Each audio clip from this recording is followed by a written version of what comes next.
You recently bought a sim setup and have joined the world of sim racing. But you are struggling to stay on track. You are a danger to everybody else around you. You are contemplating to switch back to a controller with all assists.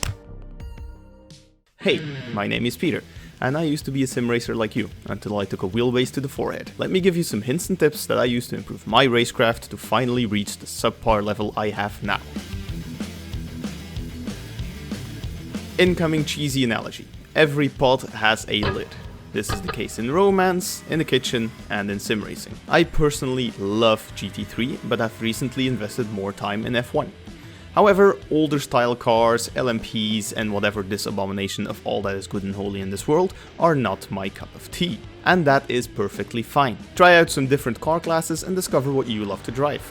If you are struggling with F1 cars, you're not automatically a bad sim racer. F1 might not be for you, and you might be extremely good in GT cars. Based on what class you love, you can also pinpoint specific sims. ACC for your GT3 and GT4 addiction, Dirt Rally 2 for rallying, iRacing for roughly everything, and Assetto Corsa for literally everything.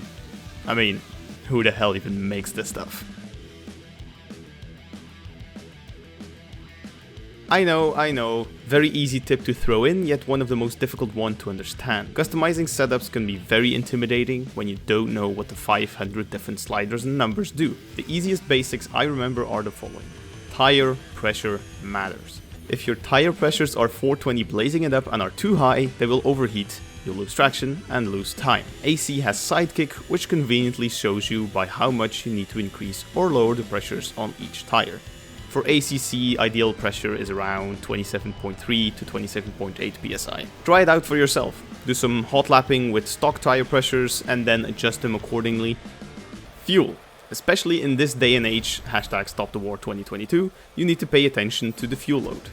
You don't need half a tank of fuel for qualifying and don't need a full tank for a 5-lap sprint race.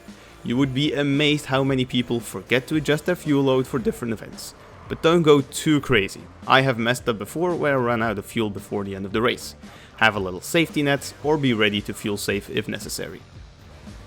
Downforce. Alright, not going to waste too much time on this. Less on the rear flappy thing equals higher speed and less traction. More on the rear flappy thing equals lower speed and more traction. Some cars are special and they also have front flappy things. This one is very subjective though, not everybody can control the same lack of downforce. Be sure to find your sweet spot so you don't spin in every corner. Corners.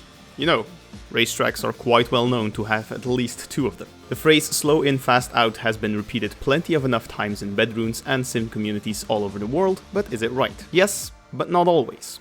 It is true you can gain better traction out of a corner if you are slower with your entry. However, entering at 5 km an hour every corner will grant you a humiliating lap time in comparison to your rivals. This is of course an exaggeration, but it's to prove a point. You need to find the balance. Find the ideal line for the corner, make sure you get as close to the apex as possible, or even hit it depending on what car and sim, then start to push to explore the track limits and to see what kind of speed you can carry through it. Track knowledge is also so important. A fast line through one corner can compromise your entry for the next corner. So not all corners are created equal and you'll need to learn each track if you want to set fast lap times. Trail braking.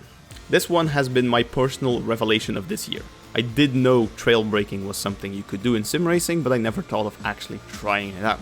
It seemed like stupid hard work, and I am exceptionally well trained at ignoring stupid hard work. However, when I actually bothered to try it out, I was surprised how easy it was to learn. Now it's like a second nature to do, and I don't even need to focus on it anymore. I already have released a video about trail braking, explaining it in depth with some examples. I'll link it in the description and as a card in the top right corner. But before you go, I will give you my last and final tip. Gear is overrated. We all have seen these big epic triple screen monitor motion platform sim setups with direct drive wheelbases and hydraulic pedals that only the privileged ones who sell their kidneys can afford. Does better gear mean you'll be a better driver? If, and this is a big if, you've pushed the limits on your gear with everything I have mentioned in this video up to this point, hardware upgrades can have the potential to improve your lap times. If Can and potential. I can't stress these words enough. I know some guys who lap crazy fast and have quote-unquote basic gear.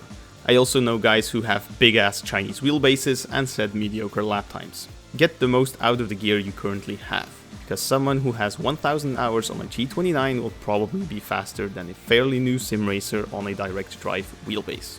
And final quick extra tip, invest time in it. Don't expect to be fast literally after practicing a few sessions of 30 minutes. Invest hours and hours into practicing and reap the rewards of blistering fast lap times.